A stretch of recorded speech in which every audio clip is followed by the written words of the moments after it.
I've hit record. Oh, it says recording. Oh, good evening, everyone. We're a little new to Zoom. Thank you for joining us tonight on this call. And for those of you that are watching it on the internet, we're so glad you could participate. This is our first of a few Zoom calls where we're going to be informing you about child trafficking, women trafficking, and trafficking in general. I have the pleasure of introducing Denise to you. She has, I don't know how long she's been working, but we've talked a few times. She's been talking with Patty, and Patty has asked her to share on this topic because it is on Patty's heart to be part of a team of people to stop trafficking, because it's such a tragedy in many, many, many countries, including the United States, and sometimes even right in your own backyard. So it is my pleasure to introduce to you a friend of Patty's and part of our team of Be Set Free Ministry, and she's going to tell you a few things. And if you have any questions, feel free to raise your hand, or she will give you her email on the call or on the video, so when you're watching it later on, or a website that you can go and have more information. So good evening, everyone. And Denise, I'd like to welcome you. Thank you for being willing to come to this call tonight and share your expertise on the subject in conjunction with Patty's heart. Thank you so much. And I just thank everyone who's on this call right now, whether you can see me or if you're just listening in. Again, my name is Denise, and I am so excited to share with you tonight just the experiences that I've had personally with the issue and the injustice of human trafficking. And Patty and I have been friends for a long time. We actually went to the same church together when she lived in Albany, New York. Our children were both on worship teams together and in children's church, and so we kind of have some roots back there. And since I've moved out to Kansas City, Missouri, that's where my family is stationed here, to work with pretty much missionaries here in human trafficking. Didn't know that's what we were exactly coming for, but that's the way the Lord has led us. And it's been super hard, but super exciting at the same time. And we've been involved with human trafficking for about 7 years. And, once I began this journey and shared with Patty what we were doing, she immediately has partnered with me a number of times, whether as resources for ladies that I've been bringing out from the life who've wanted to start new lives by going into programs, and personally getting me from Missouri to Brazil and other places in the world. So it's been a partnership that I've had with her for at least 6 of these 7 years. And tonight I just want to share with you some of the a little bit of the statistics, but mostly just some of the stories that we have experienced in our own home. We brought ladies into our house as far as taking them from transition from the streets into programs. And any questions that you might want to ask me at the end here, I'm totally open. I'm sure that if this is on your heart, you have some questions, either whether you want to begin to minister yourself, know where to start, how to start that, and just maybe just more information on what happens in our nation and what that looks like for you as someone that can help in this area to bring awareness. And there's many ways that you can actually participate in what I'm doing, and many organizations around the world are. So one thing I do want to share first is that human trafficking, when we hear that word, we think of course, people being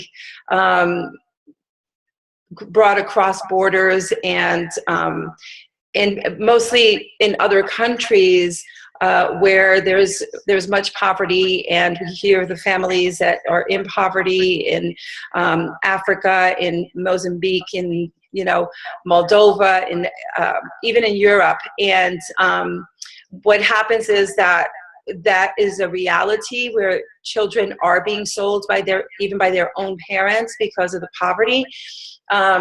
but my heart is not just for that. My heart is also for our own nation right here in the United States, that we have so much of the sexual abuse, which is a huge root for human trafficking in our young ladies and even young men, and all of the pornography that is available to them that leads to this whole exploitation. And it's happening more and more in our own country. And yes, women, children, young men are being brought from different countries to the United States and vice versa, but we have it right here in our own neighborhoods. We're surrounded by families where children are being sexually abused, or it's happening in the school buses or in the bathrooms, and it's 1 out of every 4 girls is sexually abused, and 1 out of every 6 boys. So if you just think about that number in a classroom, that is, to me, just blows my mind that, you know, whenever we're in a large group of people, 1 out of 4 of those people have had some kind of sexual abuse in their life, and or women, and then for men. And so with that, my story is that we moved here to Kansas City. We connected with an organization here that wanted to actually got moved by a story from Cambodia. And that's how the organization began. And we are part of a house of prayer. And so we have weekly meetings, we have daily prayer meetings, 24 hours, 7 days a week for 15 years. And there are specific sets that we, as we call them sets, that we specifically pray and intercede for the issue of human trafficking. And hi. And so we're working alongside of this organization of really good friends of mine. We began to just pray and ask for divine strategy on how we can reach ladies in our own community as well as abroad. And so we began to go down to the inner city and do street ministry and go out, you know, at 11 o'clock at night on a Friday evening and see what kind of connections we could make. And there were many opportunities to take what we would use as called hope bags, is what we call them. These little knapsacks, and we fill them up with toiletries and beauty products and a Bible and just like our cards so that they can call us. Actually, it was pretty much a lipstick with a name on it, beauty something or other. I forget now what it's called. Not Beauty Brands, but something beauty.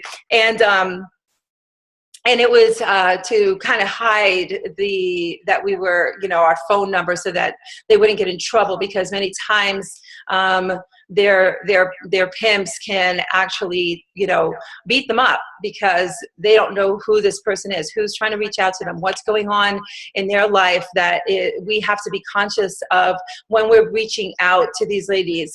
And we really have changed our language from a prostitute to a woman being prostituted, whether she has a pimp and is prostituted by someone, or whether they don't choose it, they're pimped. Self. Priests don't label somebody. How do I do this? Really struggles with paranoia. I'm hearing. Okay. Paranoid. So do I mute? Just hit mute all, or you can mute each one. Okay. Okay. Nope, that wasn't. Okay, I think I'm good. Okay, so let me just shift, sorry. Okay, here we go. Is that good? All right. So yeah, in this whole arena of street ministry, we began to have encounters with ladies and found how difficult it actually was to have a relationship. One of the divine strategies that we have worked with is coming together to build a relationship, and have found that relationship will sustain and will actually allow us to move this woman from her, her lifestyle as it is into a friendship with someone who has a little more stability in life, and how we can lead and help this person move out from the lifestyle that they're in, that they just so desperately want. So we never force anyone, let me just say that. But we are there. We are the hands and the feet. We are going to the streets. We are going to the jailhouses. We are going to the strip clubs. We are going into just the arena of where prostitution is happening in our own communities. So we have gone to many different countries as well, but I did want to just impart that we don't have to leave the country in order to reach the women, the children who are being prostituted in our own little country here. So some of the statistics, I guess, for how children, as I said, one in every 10 children is actually abused, sexually abused and exploited. We have 1 in every 4 girls and 1 in every 4 boys. And we have about 4.5 million women and children who are being exploited sexually across the nations. And that number just keeps growing. And, as we can see, that poverty really plays a huge part in the countries where it's used as income for the family. But in our country, it seems that it's not just about the poverty, it's about all of the promiscuity and the sexual immorality that is just happening over and over, and what our children are growing up in and what they're seeing. And that lends to that sexual abuse, and that sexual abuse then lends to shame, and that shame then lends to just disassociation, and that disassociation leads to doing drugs and finding a way out and finding a way to heal what they're dealing with, the cutting and all of that we see increasing in our teenagers. And many of them they just don't know how to handle, because they weren't created to handle this kind of sexual abuse or exploitation in their face at such a young age. And there's a lot of shame that they're dealing with, and then that leads to just surrendering and giving up, and like, I want to get in here and I just need to cover myself up and be like everyone else. And so and then that lends to the opportunity of a perpetrator to come in and woo that one and say, come with me, let me show you these things. And many of the young ladies, our teenage girls, are being caught up with the boyfriend who woos her heart and then gets her pregnant, and then she becomes so in love with him, and then he can basically do and require anything that he wants from her. And many of our young men are so desensitized because of all of the sexuality that is around and so prevalent in the televisions and the movies, and just in their lives now in this day and age, that they pick up pretty quickly on how they can make money. And it starts with, just getting her hooked on him, getting her hooked on with a baby, and then he has control and manipulation over this person. So this is a lot of the stories as we sit with ladies and we have discussion with them. So let me back up a second, because one of the things that we've done is gone out from the arena of going out to the streets and speaking with ladies on the streets to actually sitting and getting on a website where they're being sold on the internet now. And so, it's under the companion title, but it is exploitation and it is prostitution. And so we have sat with our computer screens and we've opened the page together and we've gone to that page and we've kind of rolled through and we've been asking the Lord, who shall we reach out to today? And we'll go ahead and we'll text that person and we'll introduce ourselves and we'll start a conversation and we'll invite them. If they're responding to us, we'll invite them and we'll to have coffee and bring them a hope bag. And it's been a divine appointment because we actually get to sit down with a young lady or even a man who is in prostitution himself, and we get to sit down with them with this wonderful person who is just in that moment they're not working, so we actually can sit and have a conversation, and they have families and they have children and they have stories, they have lives. They're not the way that we think that they are, just choosing to have their own little life somewhere that is filled with just this selling their body because they want to. That is not the case at all. And once you begin to have conversations with these ladies, you understand that there is a person there who has been wounded and broken, and this is kind of the life that they have found, whether it's been through situations of their life, or they've been trafficked into it by a man who has beat and forced them into this kind of lifestyle.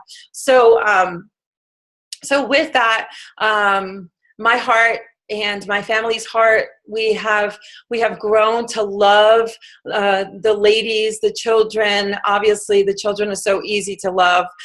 We see this more in other countries where children will be on the street. We spent a couple of months in Brazil and living in. We actually, my family and others, as a team, we moved in to a location in a red light district, and we lived there for a month. We lived in one huge office space, and downstairs were all these bars, and so every night there was music. We didn't sleep very much, but the community was amazing, and we came to know the people who lived there, and we became their neighbors, and we had beautiful times with the children. We took the bus an hour and a half. There's one little boy who turned 13. My kiddos went, and they actually went up to him, and it was his birthday, so they brought a cake to him. They were playing soccer out in the streets at like 2 a.m. Got him a cake, and then he shared about his basketball.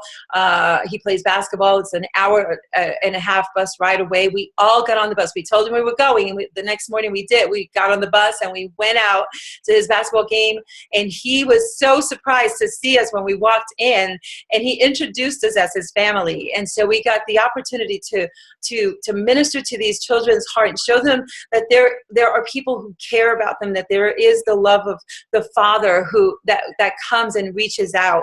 And another young boy in the neighborhood also, whose mom, we believe, was working in the prostitution zone, because she would tell him that she was working at night cleaning homes all night, and she would come back in the morning. And so we knew that where she was working, and it wasn't cleaning homes.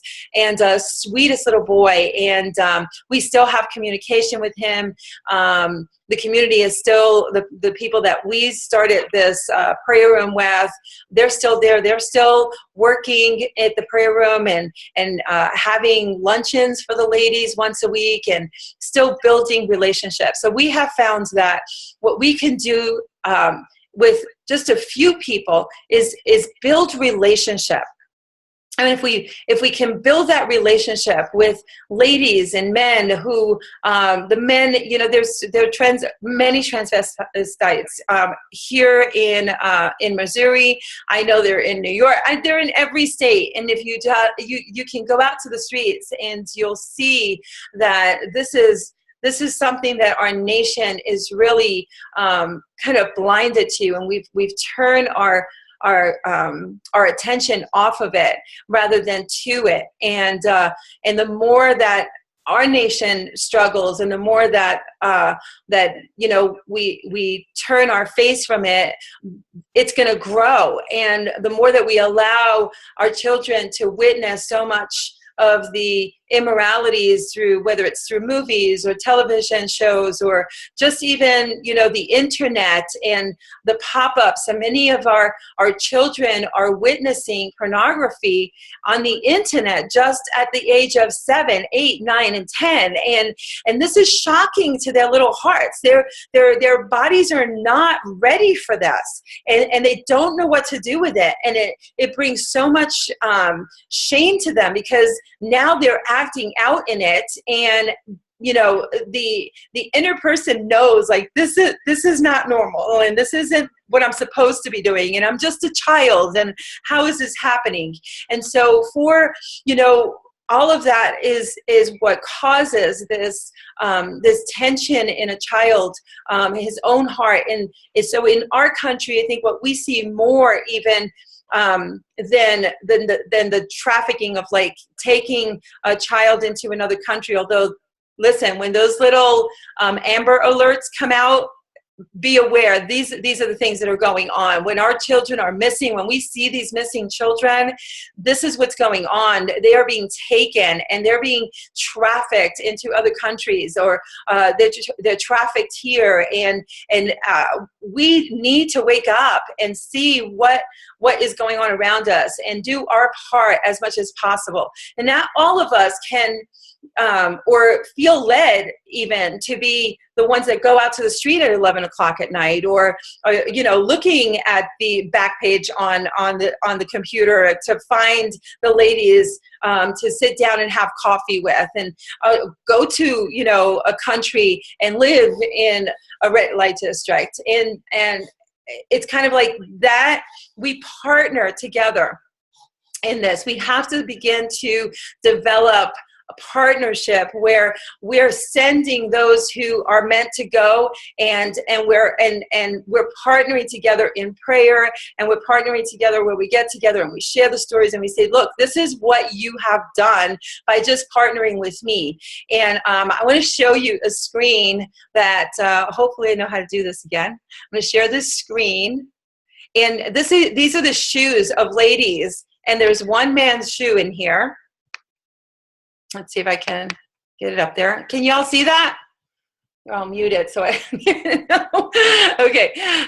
These shoes, I'm just going to give you a little story about these shoes. These are all shoes of women who have walked out of the lifestyle through the relationships that we have built. And some over just a couple of months. For instance, this lady right here, she actually has met with a couple of my friends and a couple of times a week, because she wanted to find a job and try to, we sit with them, we work on resumes, we take them for the job interviews, and as much as we can do to help this person establish a new lifestyle. And it was like 2 months, and nothing was coming through for her, and she was getting a little discouraged.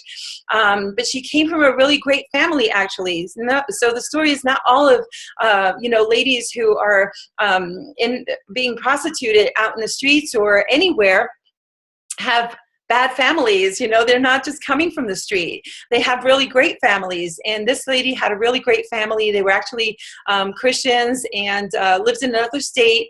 And as she her heart was longing to step out of this lifestyle, she actually got a phone call from her dad.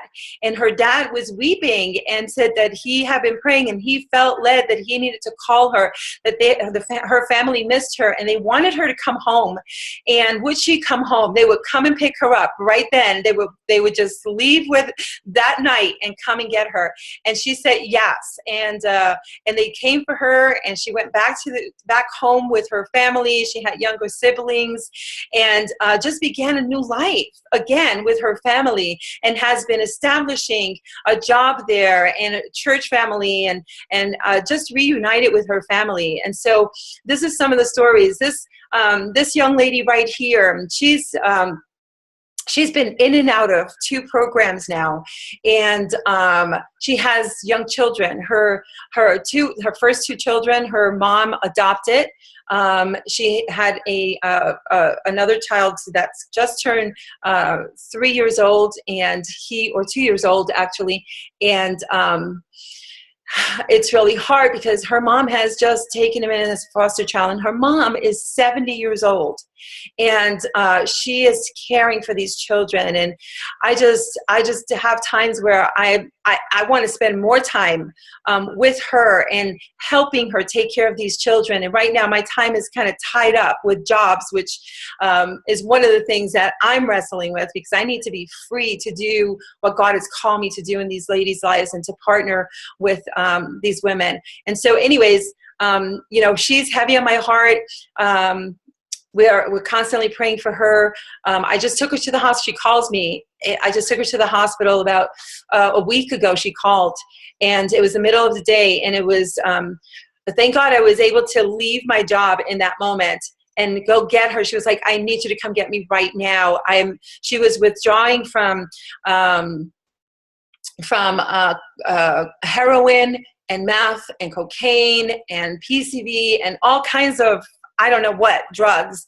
And so I picked her up in the street, on some road, not far from here, from where I live, but she was, it was interesting because I don't know how she got there. And so she must have been trying to get to me. So interestingly enough, I get her to the hospital, and the situation is they're withdrawing, and if we don't have a place for them immediately to go to, if I'm not sitting there with her and getting her on the phone, because they won't take the information from me, they have to have her on the phone to give information in order to actually take her into the program, for a detox program is what we were looking for at this time. And so, I had to go to work, and I left her at the hospital, and I came back and visited her late at night, and she was doing well. She was getting better, as far as being hydrated and all of that.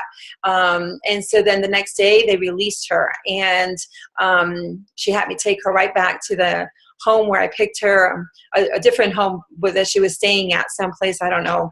But I really wanted to get her into a program, and my heart breaks because I know that the Lord really wants to set her free, and she is chained by the drugs and the baby's daddy. That baby daddy is what she went back to. I have another video that I can share with you guys at some time if you want, where I was just doing a teaching on how do we sustain in the midst of our ministry to the ladies who, they come in and out of our lives. And, many times, the norm is to go, you know what, I tried, I gave you everything, you walked away from it, and I'm done with you.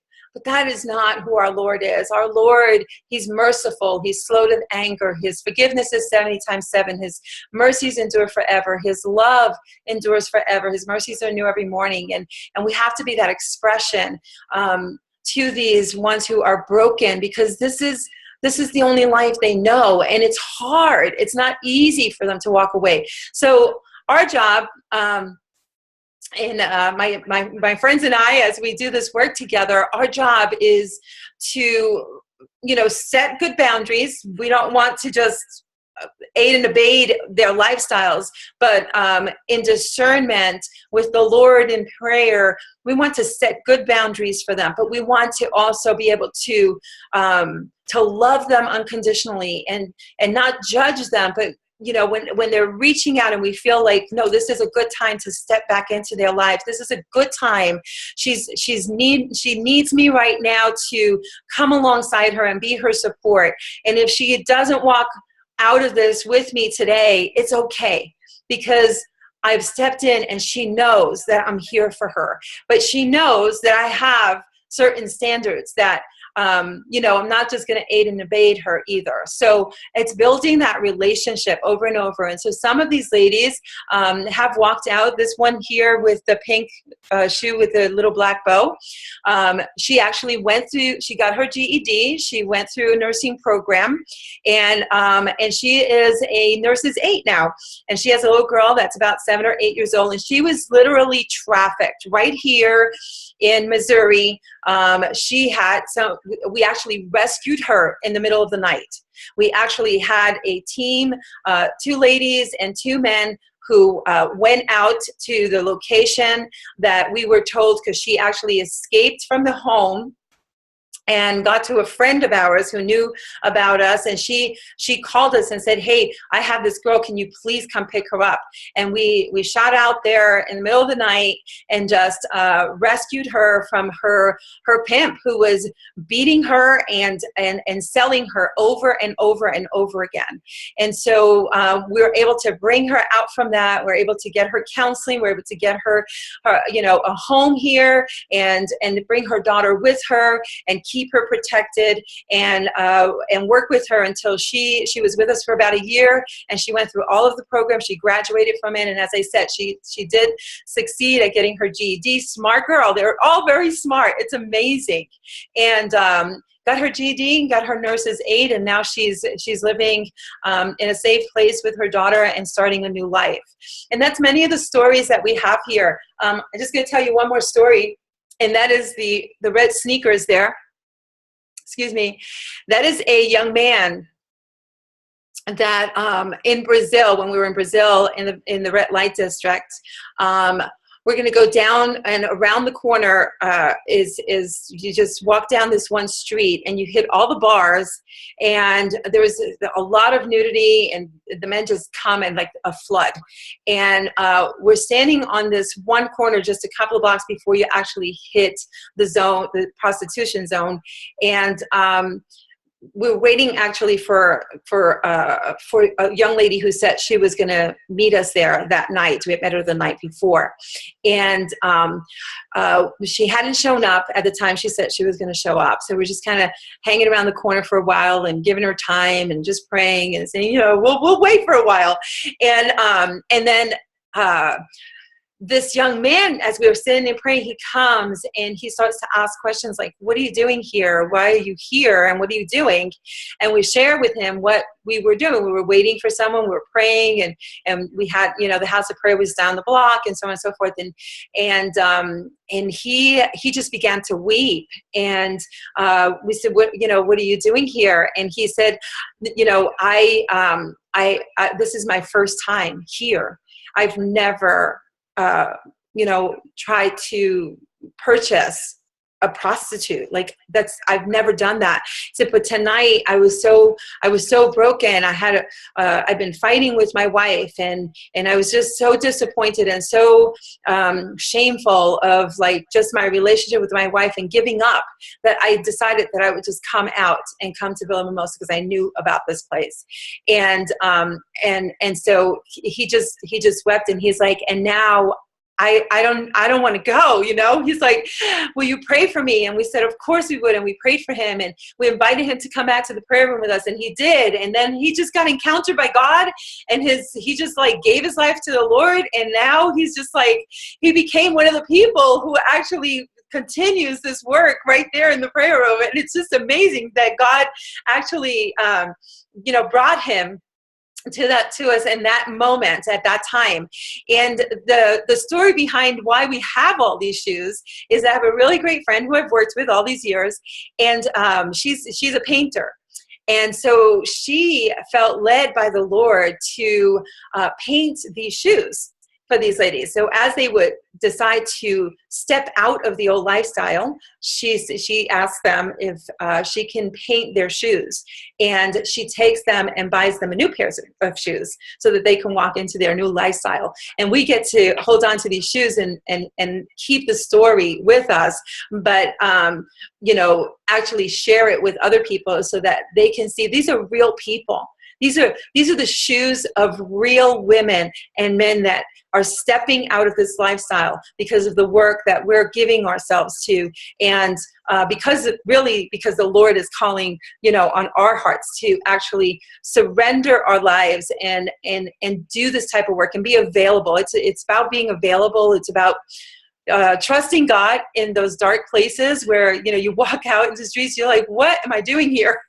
Like, police officers will come up to us and say, do you know where you are? And we're like, yeah, we kind of know where we are, but it's okay because we believe that we're supposed to be here. So with that, if you have any questions for me, I know I've just been rambling on here. I'm going to try to get rid of, I don't know how we can do it. Let me try.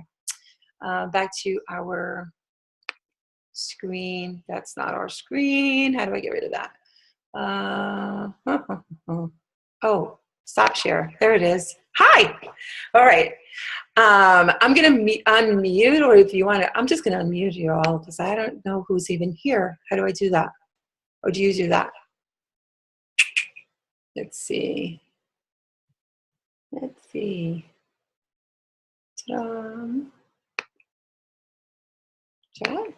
Is that how you do it?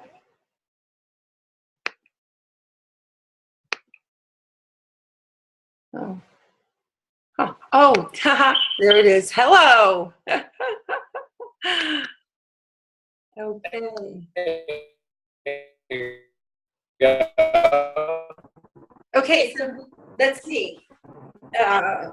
Who am I speaking with? Oh, see you. I think you froze on me. I think I still have you muted here. There we go. All right. Hi.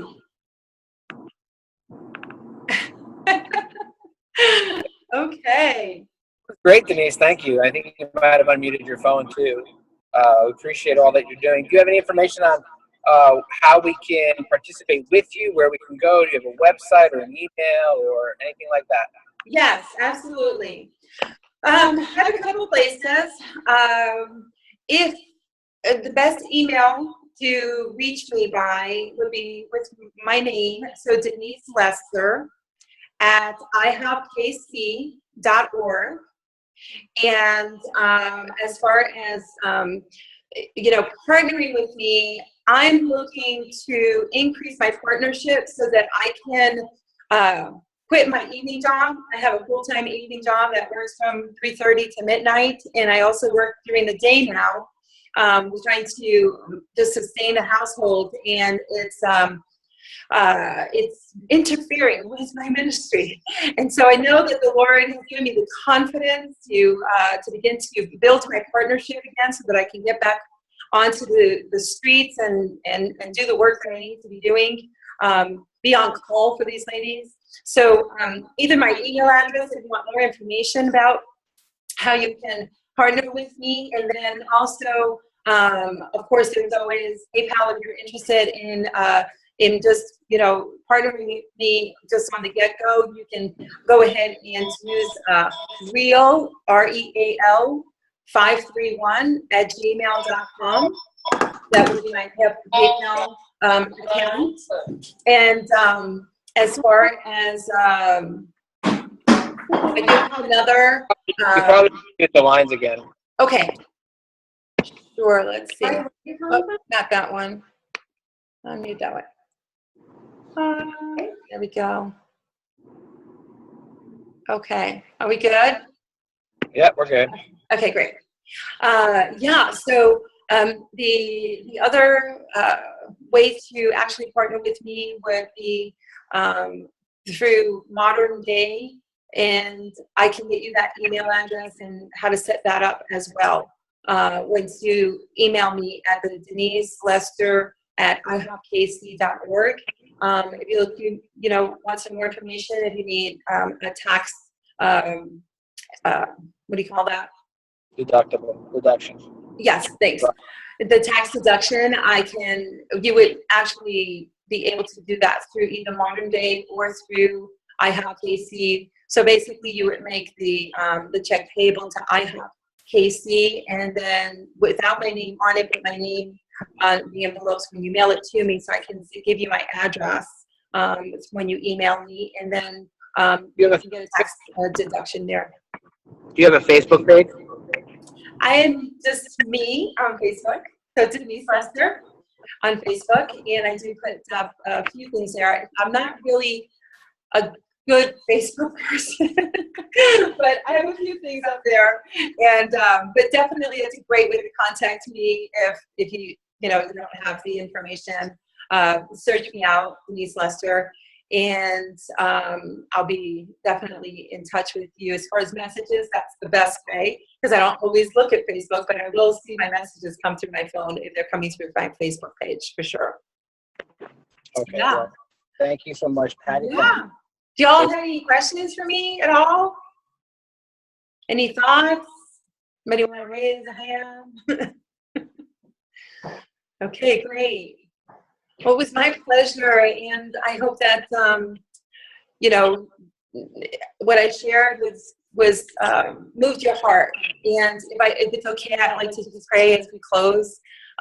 So, Father, I just thank you for these ones on this call today who are listening and have a heart for this issue of human trafficking. Lord, if I have more information to share, God, just quicken our hearts to go ahead and contact me. I would love to give more information, more statistics even. I gave you a lot of stories today, but I always find that personally, Father, it's who you are. You are a personal God, and you reach to these ones personally into their lives. And there's so many stories of just having lives changed because we are loving well and reaching out with a hand that is filled with compassion and mercy. And so, Lord, in these lives that are listening today, Lord, as their hearts are moved with compassion for this issue, I just ask that you continue to enlighten them and show them their part in this injustice and how to make things right. And we just ask this in the blessed name of Jesus. Amen. Okay. Yeah. Amen. And thank you, Denise, so much. We'll definitely have you on another call at another time. Okay. And, we can chat after this call, but if there's no other questions, just stop the recording, and everyone have a super blessed night. Patty and Herb, thank you for joining on this call and partnering with them and with Denise. Otherwise, you guys have a super blessed evening. Yeah, you guys, thank you so much. Thanks for your help, Mark, and getting me going here. And Patty and Herb, I love you so much. And I look forward to getting to know the rest of you sometime. Okay, bless you. Bye-bye. Have a good night. Bye-bye.